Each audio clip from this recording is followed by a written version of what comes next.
అల్లుడు, పిల్లనిచ్చిన అత్తమావయ్య ఇంటి దగ్గర ఎక్కువ రోజులు ఉండకూడదు అల్లుడు. ఎవరైనా ఏమనుకుంటారు చెప్పు. అమ్మాయిని తీసుకుని ఎప్పుడు బయలుదేరుతావు చెప్పు. మావయ్య గారు, ఇంకా మీతోనే డిస్కస్ చేద్దాం అనుకుంటున్నాను. రేపు సంక్రాంతి అయిపోగానే వెళ్ళిపోవాలి మావయ్య గారు.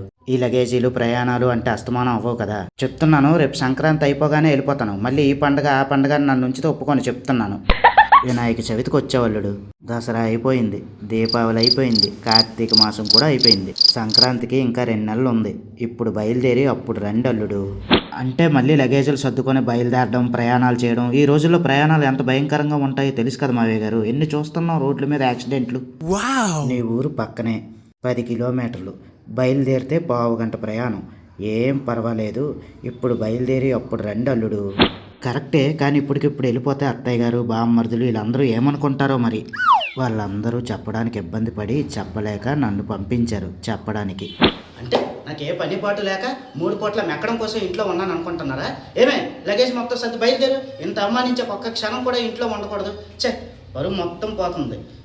ఒక్క క్షణం కూడా ఇంట్లో ఉండకూడదు. అత్తమ్మ, ఓ 2 అట్లయ్యి తినేసి వెళ్ళిపోతాను.